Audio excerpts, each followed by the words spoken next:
Hi everyone, thanks for joining and welcome to this talk on Ayurveda.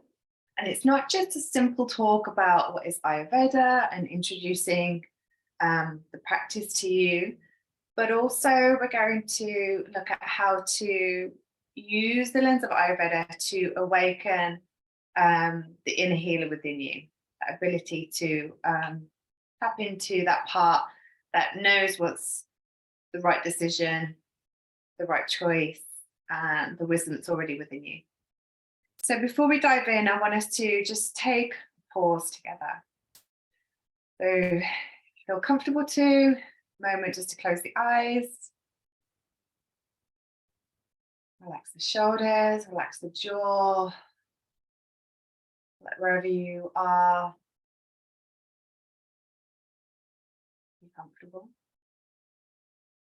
And we'll just take 3 clearing sighs together. So big inhale through the nose. Big exhale through the mouth. Should be more like this. Big inhale.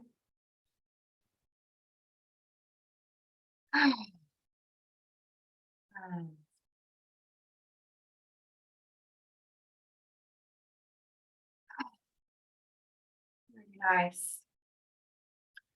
And then just notice how you feel. You bring all of your attention to your body into this moment.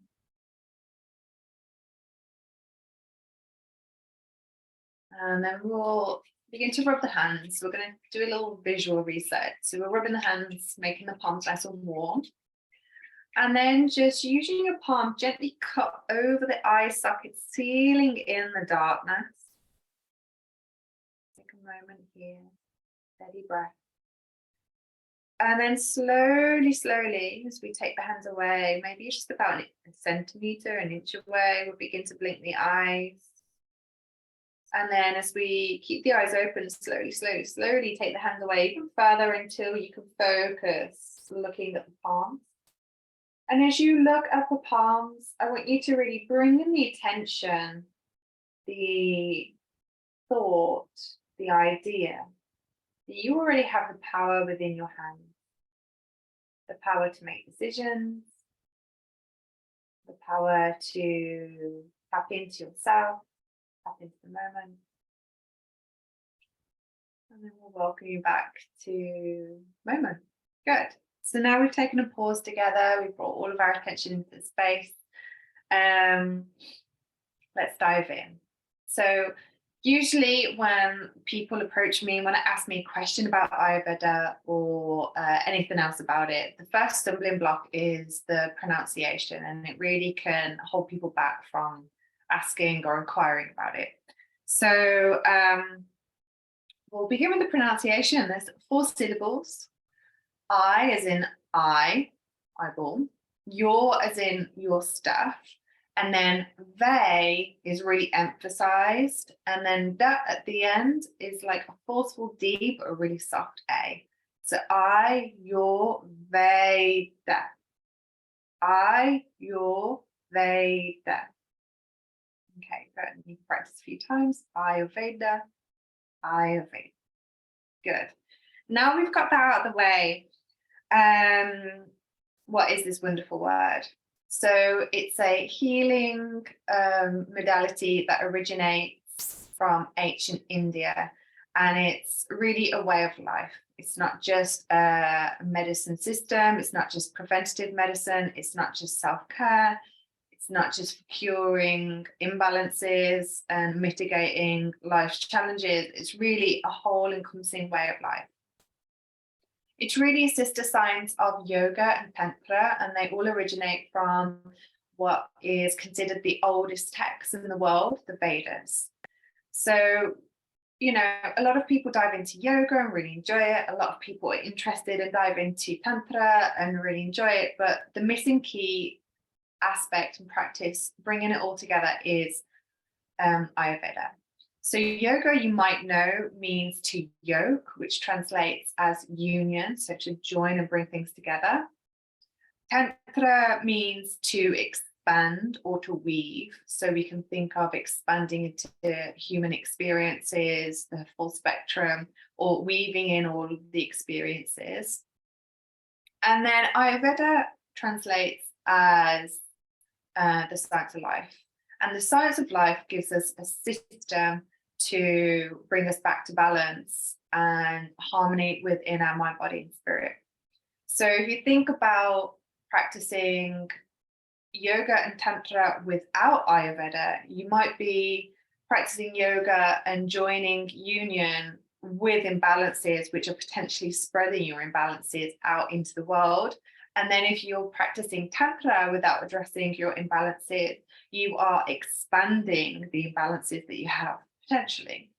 So it's just to say, bring it a little bit of context here, that it's often a missed piece in the practice, and that hopefully you feel inspired today to begin to bring it into your daily life or your practice already. It's one of the eldest and most intact nature-based healing modalities in the world. So it looks to Mother Earth for influence. It looks to her seasons, her cycles, and predominantly the 5 elements, which are a really foundational piece of the system. So the 5 elements being air, ether, fire, water, and earth. And Ayurveda is unique in the sense that it approaches us as unique individuals. So we're never treated, if you go to a practitioner or a doctor or an Ayurvedic clinician, you're never treated as a one size fits all and a broad stroke approach.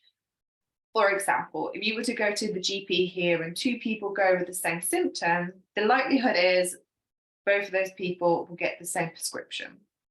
In Ayurveda, if 2 people went with the same symptom, the chances are that they would get a different remedy or protocol or herb or tea. And this is because you are valued and seen as a unique expression of nature. So if we think of the 5 elements, each and every one of us is a really, really unique recipe of those 5 elements in a really specific ratio of those 5 elements. So we have all of them, but different quantities of. And so that uniqueness means that we all need personalized approach to lifestyle and medicine. Not only that are you considered as unique, but you also never approached as you in isolation. You and your whole experience of life is brought to the table. So if we bring out a puzzle piece or a big puzzle and put it on the table, and imagine just you as your individual self is one puzzle piece. That's never just looked at in isolation.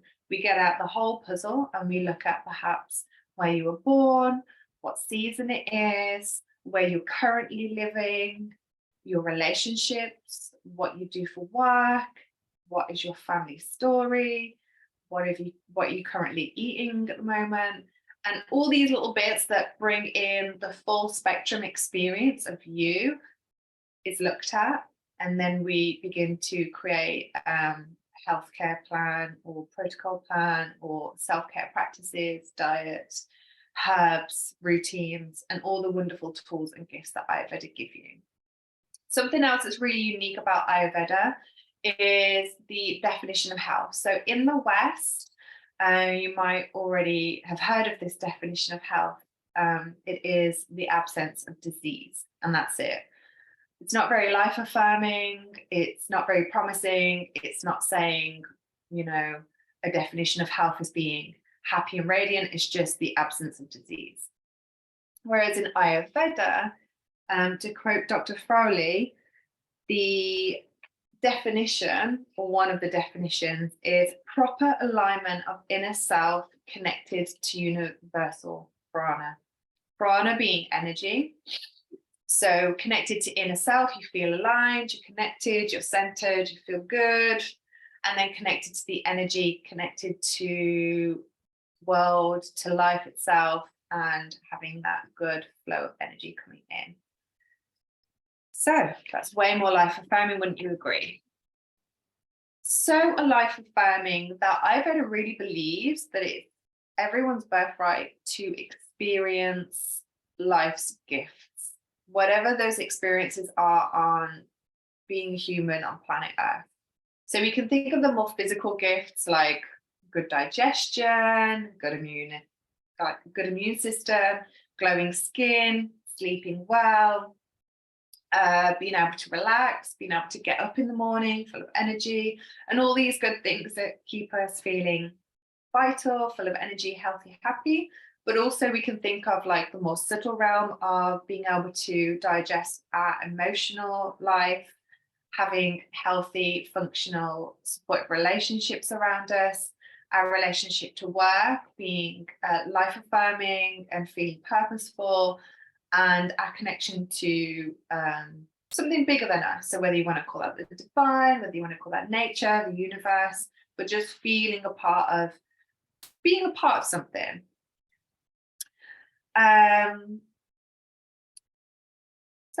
But before we use Ayurveda and we look into the elements and we look into our puzzle pieces and we use all these wonderful protocols and diets and herbs and tinctures and massage techniques and oils and diet and cleansing and all the wonderful things that they give us, it's an endless bottomless pit of basket of goodies that it really can offer us.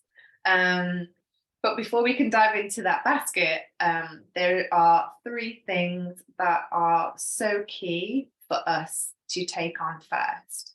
And those 3 asks are self-observation, self-honesty, and self-responsibility.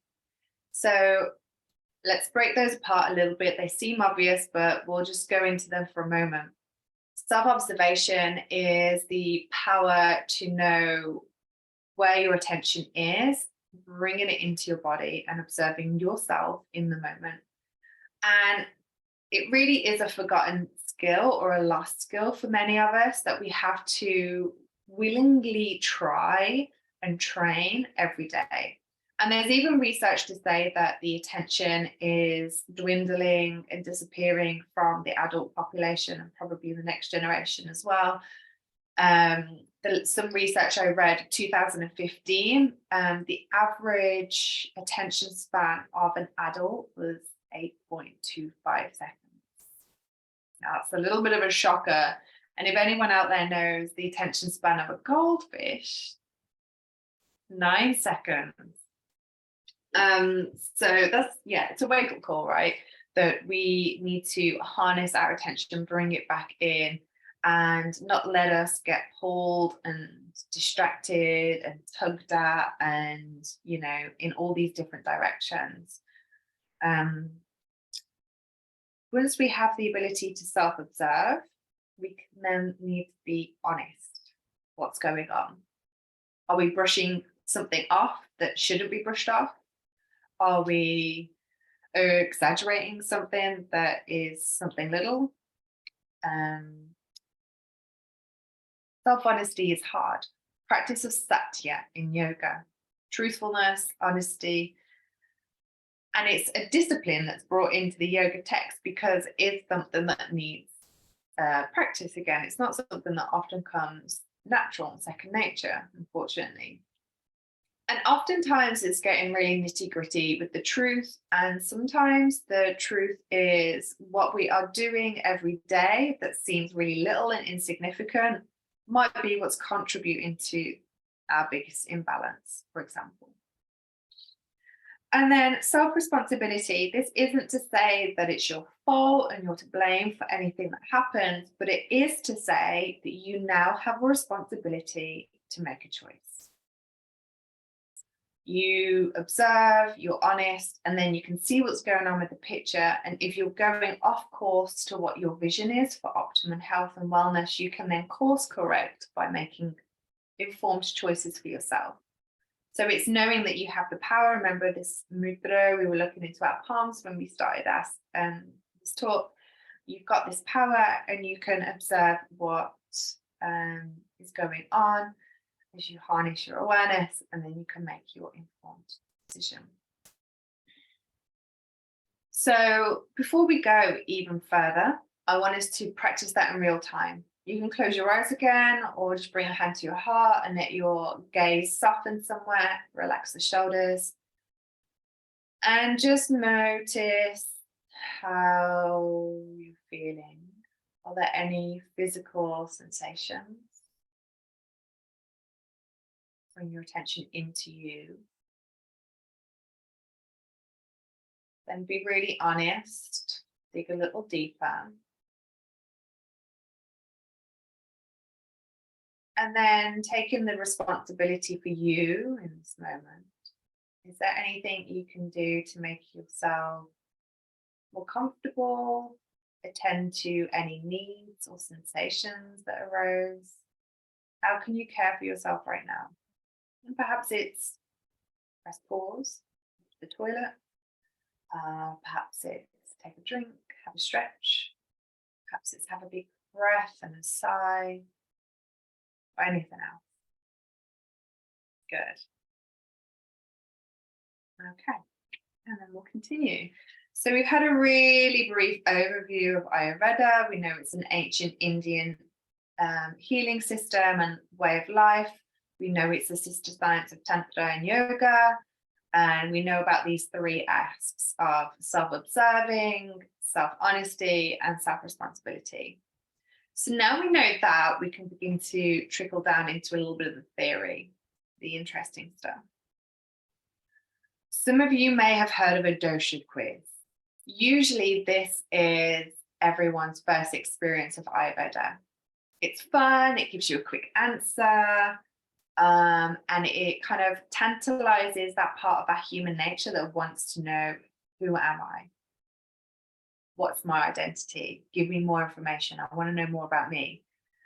Which is great. It's fun. It does bring in an element of that intrigue about ourselves. But I just want to give a word of caution here. The dosha quiz is not an original part of the teachings or the practice. The dosha quiz is something that developed when it came over to the West. And as I'm sure you'll all agree, in the West, we have this habit of neatly packaging things, no matter how complex they are, neatly packaging the things to make them really convenient, quick, easy, and satisfying. So that's where the dosha quiz came from.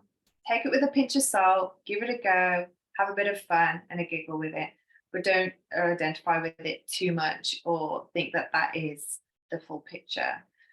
The key thing it misses out is the doshas are split into two theories that are worked with in Ayurveda. First theory is your uniqueness. So remember I said we're all a big unique recipe of the 5 elements in a really, really specific and refined ratio. It's a lot like your fingerprint. No one else has that fingerprint. No one else has your unique recipe of elements. So that uniqueness is one aspect of the doshas. And then the other aspect of the doshas is your imbalances. So when you do a pop quiz, a dosha quiz, we're not really sure, is it the imbalances that it's popping up and presenting to us, or is it the original nature that's popping up and presenting to us? And even though it's really interesting knowing what your original nature is, what's useful is to learn to observe our imbalances. Because once we know our imbalances, we can address our imbalances. And then once the imbalances are smoothed out and alleviated, our true nature will naturally shine through anyway. Our imbalances can be something that happens throughout the day as we wake up, as we get tired in the afternoon, as we eat stuff. And so the rhythms of the day can bring imbalance, but also it can be an imbalance that manifests over years and years and years, maybe leads to disease. So imbalance is complex. It can go quickly, it can happen quickly, it can also happen really slowly.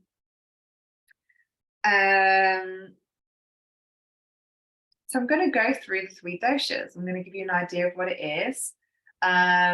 This part of the talk is very stereotyped and nuanced, and know that it's a little bit more complex than what I'm going to address and share with you today. But just see how it lands with you. See if you can recognize any aspects within yourself or other people you might know. But again, just to kind of like listen, leaning back instead of really intensely analyzing and trying to identify and pick things apart and identify with things. All right. So we'll start with our Vata dosha. So Vata dosha is a combination of the elements ether and air.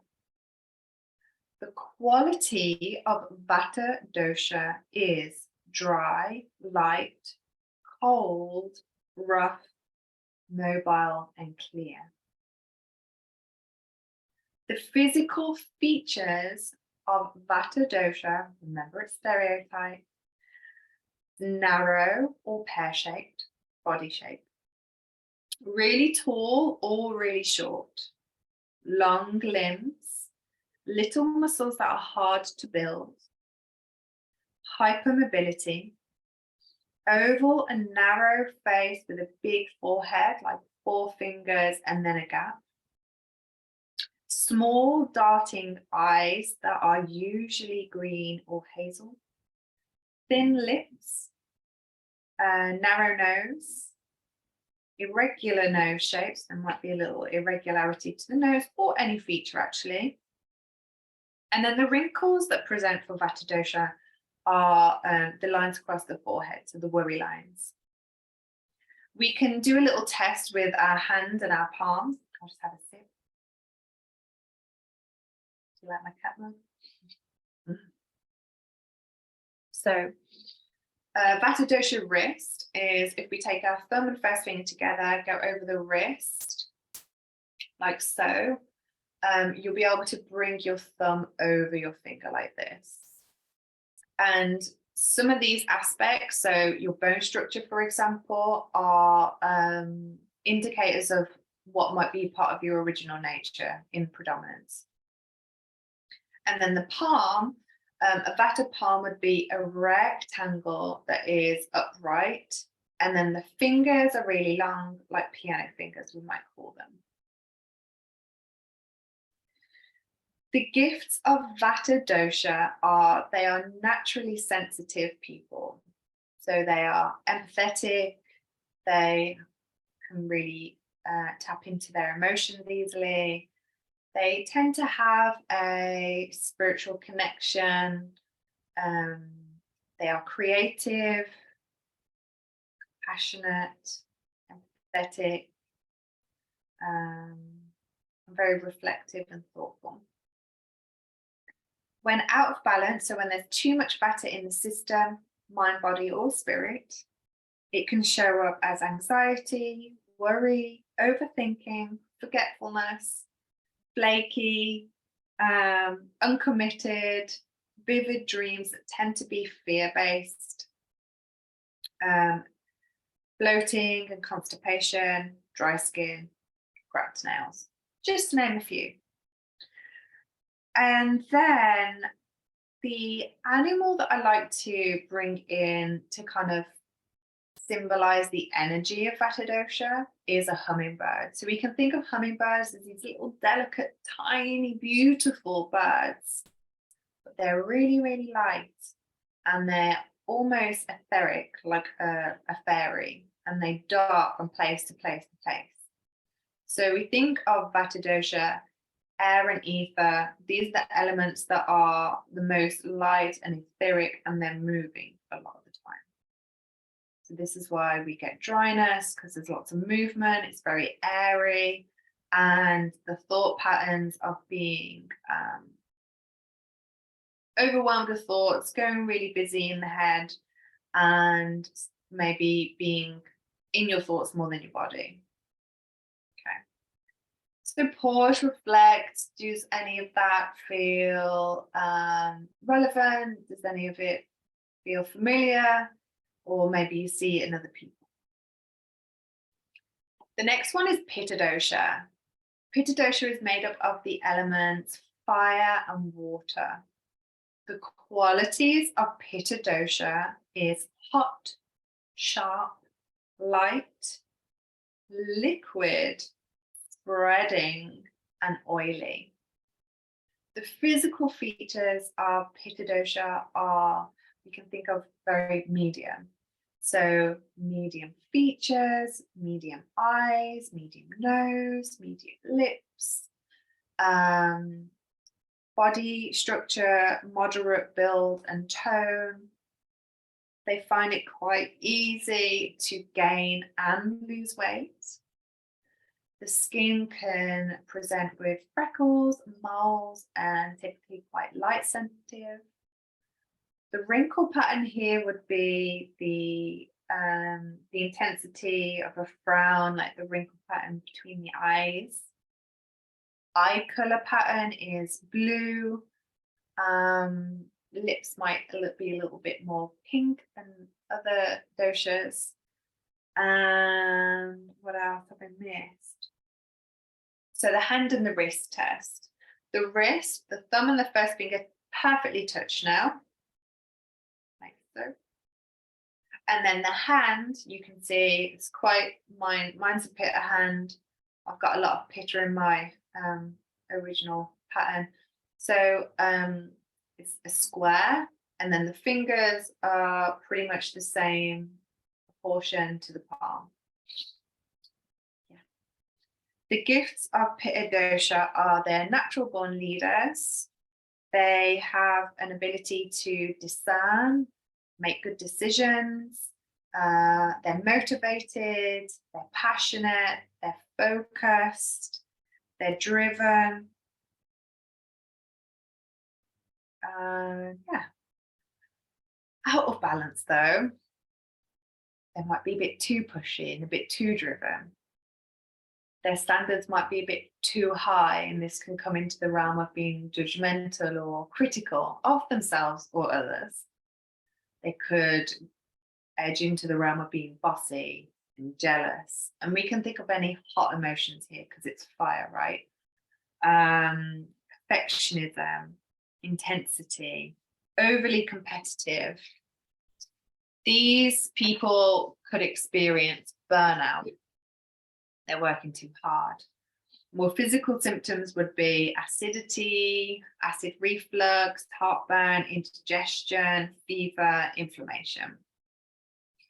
The animal that I like to bring in to represent the energy of Pitta is a lion. So the lions are they're well-defined, muscular animals that are strong, that are really focused on the kill. They can go in for their prey.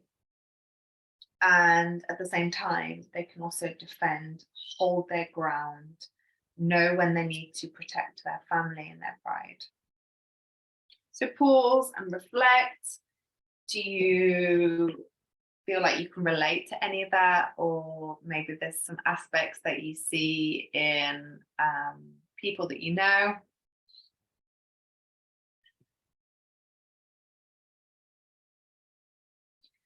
And then we'll go to the last one. We've got Kapha. So Kapha is the element of earth and water. The qualities of Kapha is heavy, slow, cool, oily, smooth, dense. Physical features are they are stocky, well set, density and full body figures. They've got beautiful oval, smooth and soft skin, soft face. The eyes will be really big, eyelashes long and thick. Their hair will be really thick and luscious, and plenty of it. I think that's, medium to wide, large, soft lips and broad nose. Pale and soft, collagen-rich skin. So Kapha doesn't really have a wrinkle pattern because it presents lots of collagen.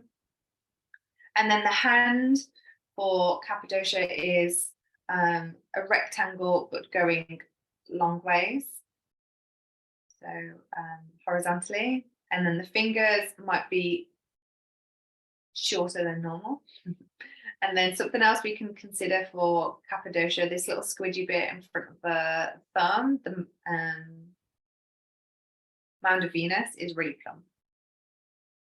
And then the wrist test, there'll be a little gap between the thumb and the first finger.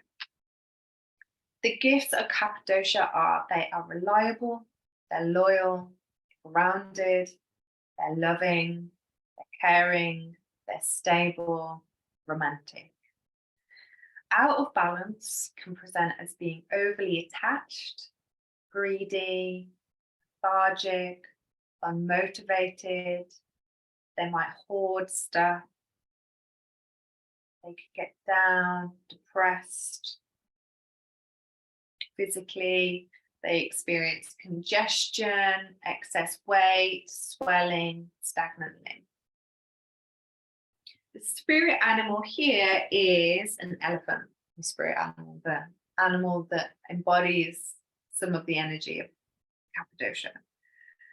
As they are big, they're stable, they're stocky animals, they go fairly slow most of the time, and they're loyal, they're loving, and they move around in families and herds and friends. They recognize their friends' call, and they have a really good memory. So we have the three doshas. We have an overview of Ayurveda. But how do we now bring it into a really commonsensical realm where you can begin to bring in Ayurveda to your life without feeling like you don't know enough yet? You can begin today. You can begin to reawaken that part of you that is already an inner healer that might be lying dormant through the world of Ayurveda, through this next part I'm going to present to you. That doesn't require that you remember the theory, doesn't require that you remember any Sanskrit. It's really this practice we started with bringing our attention back in. Okay, so what do we do when we bring our attention in?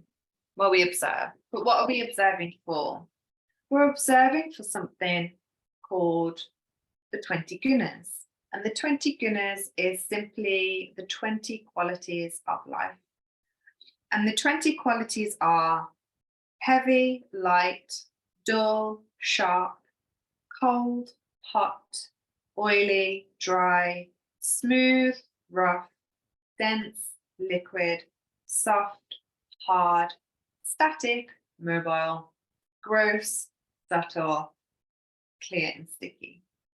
So those are the 20 qualities, the 20 gunas, or sometimes known as the 10 pairs of opposites. You may recall as I was going through the doshas, I mentioned now the qualities is hot, for this dosha. So this is where the qualities fit into the doshas, but we'll just push the doshas aside for a moment. As we observe the qualities, the principle is like attracts like, which will increase in balance. So if we feel that we have an imbalance and we can observe the quality, then we bring in the opposite as our remedy. So if we know what the quality is, we bring in the opposite and we have the medicine that we need. So instead of seeing the world as labels that we typically attribute to things or how we feel or situations, we can begin to analyze and put on the glasses of Ayurveda, looking at our world and reality through the qualities. So for example, instead of thinking, oh, it's a rainy day, we can think it's damp, it's dull, and it's cool. So damp, dull, and cool. So maybe we need to bring in things to help the balance inside our body that's warming and maybe a little bit drying. Yeah. Another thing is we could look at a spicy noodle dish, and instead of just thinking, oh, I'm going to eat this noodle dish, it's going to be hot, oily, and sharp. So if that was to give us any hot, oily, or sharp symptoms within the body once we've consumed that food, we then know to bring in the opposite quality to bring our body back to homeostasis. And instead of thinking we're just anxious and using the label that we commonly use, we can think of as light, mobile, and subtle. So the opposite qualities are heavy, gross, and static. So maybe you just need to lie down on the ground for a moment, really get still, get in the body, feel the heaviness. With that being said, we're going to interface with these 20 qualities so you can begin to experience them in your body. If you're watching this video and you're still with me, thank you, great. We're nearly there. I just really want you to listen and take in this information in a different way. So instead of the logical, intellectual mind, we're going to feel it into the body, embody the teachings, embody the practice, and then hopefully it will give you a taste of what to take into your life and how to begin to apply it. So if you want to take a moment, you can press pause, get a drink, make yourself comfortable. You can lie back if you like, or get comfortable in your chair, and we'll begin. And also something I want to note here is the 20 qualities that I've just named to you. Don't feel like you have to remember all of the words and the specific labels I've just used for the qualities. It's just this idea of beginning to think of things as qualities. So whatever languaging, whatever words you have for them is great. As we go into this meditation, observe, does anything feel in excess? Does anything feel depleted? Are there any insights that surprise you that come up? Is there a specific location in the mind or the body that it feels like there's a quality more predominant? And also, do you have a preference to one or an aversion to one? Okay. So when you're ready, get comfortable and close your eyes.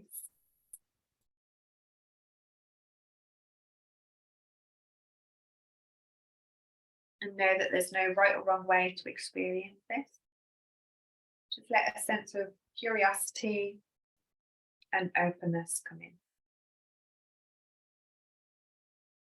Abandoning the intellect for a moment, redirect your awareness from looking outside yourselves for answers and information, and feel that you already have the answers and information within you. Tap into that part of yourself that can witness. Feel the highest aspect of your mind that can be quiet and witness without judgment, allowing all experiences to be welcome. So let's tune in and scan the body, noticing what's here that feels heavy. Not good, not bad, just scanning over and tuning into heavy. Now tune in to that part of you which feels light. Not just your body, but also your mind and your emotions. Quality of light. Scan body and mind. What is your current relationship to dullness? There may be parts of you that feel more dull than others. What feels sharp? Maybe too sharp. Asking yourself, where in me do I feel sharp? Scan the body, or in general, anywhere. And notice where the quality of cold comes up. Is there a part of me that feels hot? And playing with these two, cold and hot.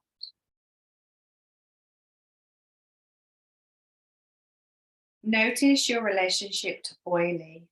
What is your relationship to oily?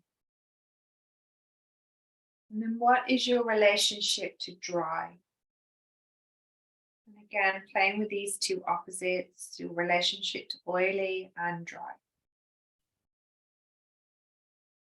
Scanning your physical body and your subtle body. Where do you feel smooth? And the opposite, where and how do you feel rough? Smooth, rough.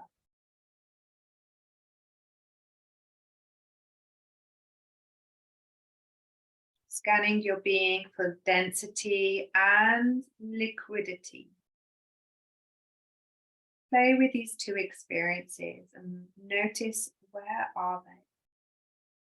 Remember, not just in your physical body, but also mental and emotional. Density, liquidity.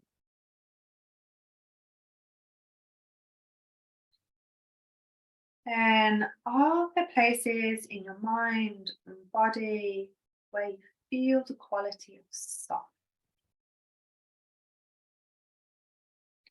And then anywhere you feel the quality of hard.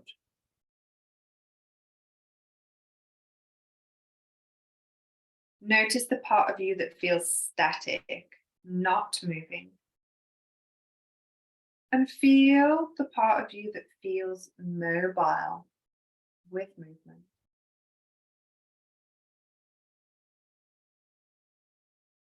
Notice grossness and subtlety. Grossness being the more physical relationship to your body, and subtle being the more energetic awareness, emotional awareness, subtlety.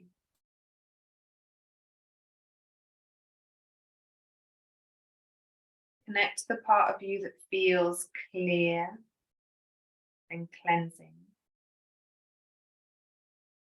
and the part of you that feels sticky. No judgment. Remember, all of these qualities are always changing.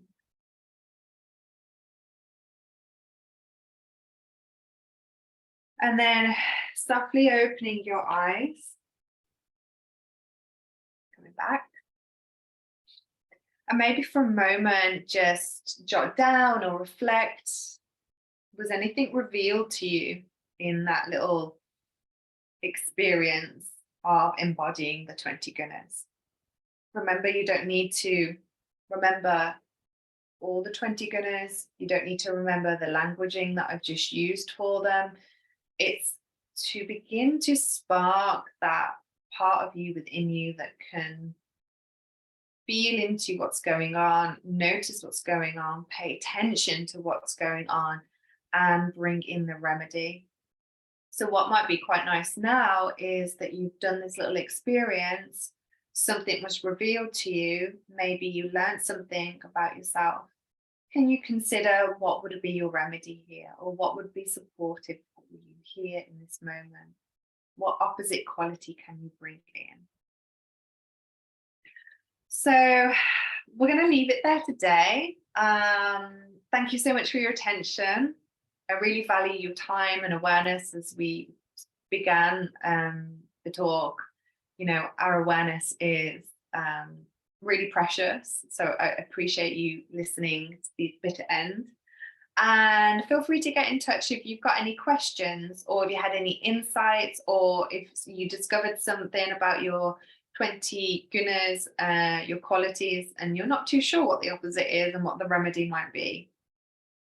I do offer a 20-minute free discovery call if you want to dive deeper into Ayurveda and wellness and self-care and practices and cleansing and herbs and all the protocols, and analyzing your doshas and your qualities and your elements. I offer a deep dive with a personal journey through the Ayurvedic Health Counselling program. So let me know if you've got any questions, if you want to know more, if you want to book a 20-minute call. Otherwise, thank you so much, and I hope you enjoyed the talk.